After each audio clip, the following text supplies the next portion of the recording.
Yeah. So, all right. We are about to go check out a rental property, or actually, it's probably going to be a flip. And I want to talk about the evaluation. Me and my son peaked. Now, my son, he is he's autistic. We believe that he was his body rejected the injections that he got when he was a baby. We noticed a difference after he got injections. So if my son starts making some noises and things, that's just normal for him.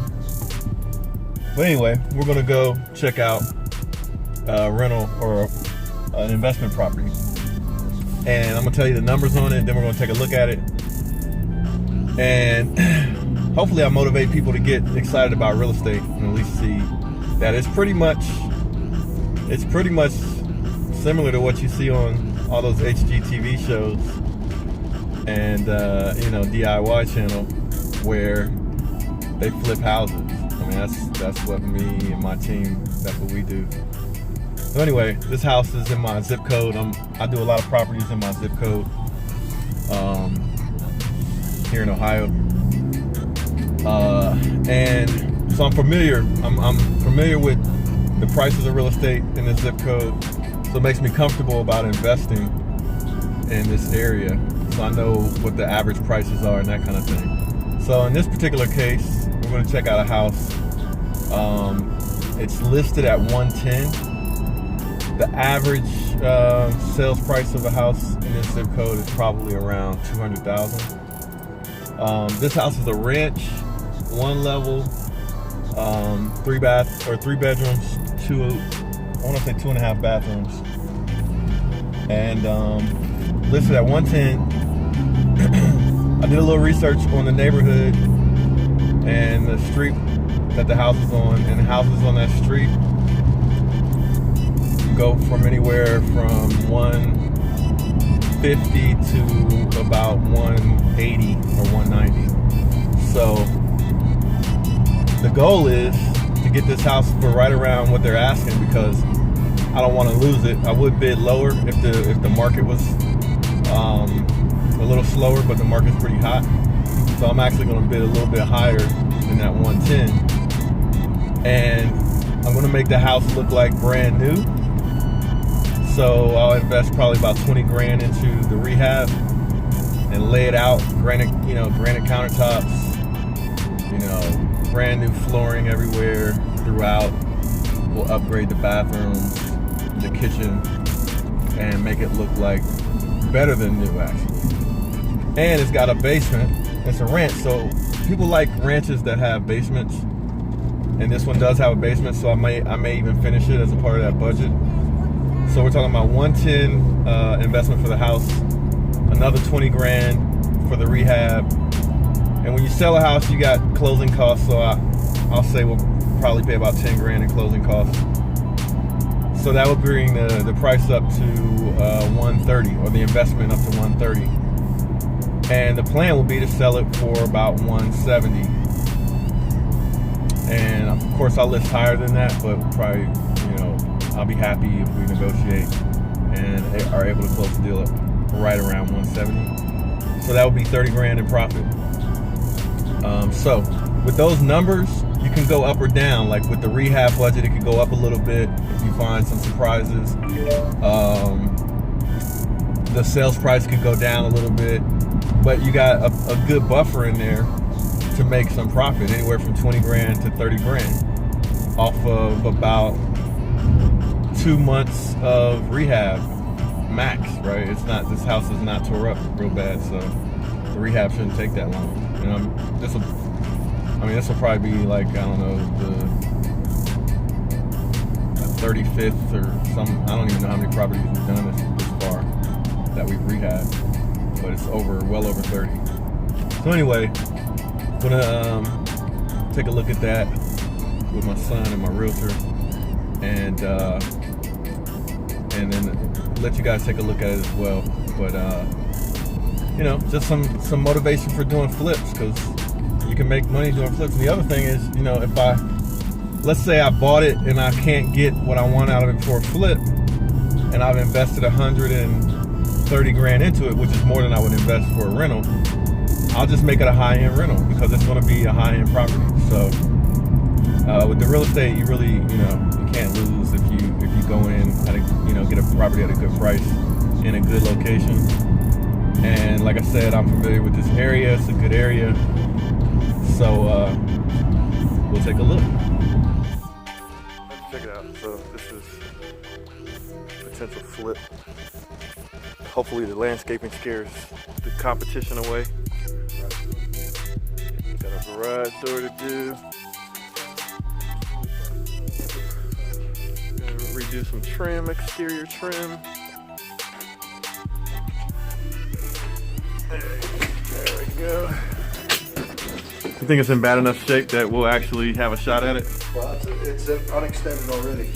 Right, yeah, I saw somebody that fell through. Yep. So, you got a bedroom up front. Oh, yeah, it does look like a familiar floor plan.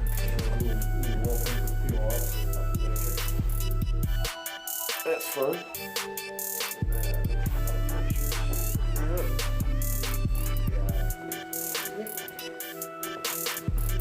Probably make the bathroom a lot nicer than it is, just moving tile. Yep. So there's 2 bathrooms instead of 2.5. Right. Okay. And, sometimes it's the same as a bedroom, sometimes it's set up as a office, but this one's set up as a bedroom, obviously. It's got a closet in it. It's like an easy rehab. Kitchen. You might want to replace. You get a drawer to replace. But you only got the 36-inch cabinets. Yeah. The newer version of this has 42s. Yeah. The cabinets are kind of, A's are not high-end cabinets. You might get away. Actually, what you might get away with is just changing the drawer fronts and doors, and leaving the actual cabinets themselves for countertops. Hardwood floors. I'd only take the hardwood through this main area. So you're going to take it through the entrance. You're going to take it right to the threshold. Tile in the bathroom. Yep. Hardwood through the kitchen, and hardwood through to here. But I'd keep carpet in the bedroom. So basically hardwood's everywhere except for the bedrooms. Right. And we got the linen closet. Got that paint job. I love it. Might get us a house. Only a single on the vanity, but you got a soaking tub, and again you can make it really nice. Really nice. Yeah. Oh, nice size closet. This is about the size of my closet. Cool. Let's hope the paint job gets us a good deal. Yeah, I was thinking bid 111. I've got you at a 111 now. Okay. So we can run some tighter numbers if you want. I think 111. Deck needs to be repaired. Seriously. Check out this deck. Nice size. Watch this. Oh! Pete, you stay inside. I don't want you running through that. Wait a minute, Pete. Don't lock us up.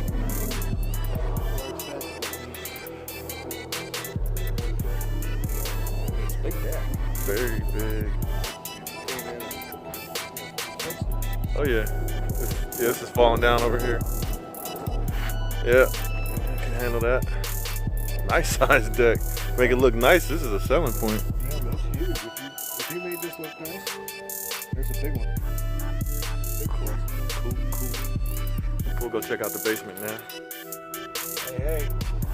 So, checked out 2 properties actually. And they're HUD properties, so most of my properties that I've bought have been HUD properties. And I like HUD because you get with your realtor and you bid on the property, right? You say, okay, they're asking 110. Give it to your realtor and you say, hey, I want to bid 110 or 90 or whatever you want to bid. He writes up the bid and puts it in with HUD, and then the next business day they review the bids and they take the highest offer, or they tell you, hey, here's our counter, or they just don't accept your bid.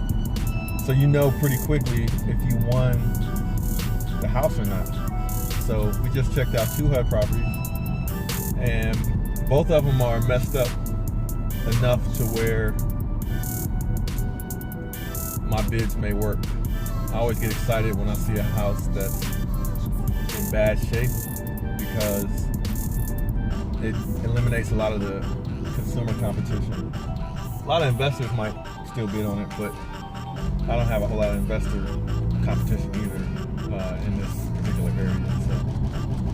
So I'm optimistic, not guaranteed to win the properties, but I put in a good number that I'm comfortable with, where I can make a profit, and if I don't sell it, I can rent it and still, get some decent cash flow every month. So there you go. That's how you do it. One of these videos, I'll talk about how you get the money to do, investment property, because there's a lot of ways to do that. I'll talk about the way I do it. The way I do it is sort of like the old-fashioned way. I go to the bank and I have 20% of the money for the house, and then they give me 80%, and then I have a mortgage on the house until I sell it or until I pay it off. So that's basically what I do. A lot of other people get like hard money lenders and all that, other stuff, but there's a lot of interest charged, but those different like hard money lenders. Like on those flip shows, they talk about how much their carrying costs are. Like every day they lose a whole bunch of money and stuff. Well, with the traditional banks, the carrying costs are not that high. So that's why I like working with them. Plus, you get with some good local banks that are comfortable with the real estate market wherever you are, and it's easier to get the loans. But a lot of times the big banks, it's difficult to get the loans. So I don't work with any of the big banks for our investment property loans. Anyway, that's the lesson for the day. Checking out another flip. And once I get one of these flips, I'll start videotaping how we attack the rehab and how we,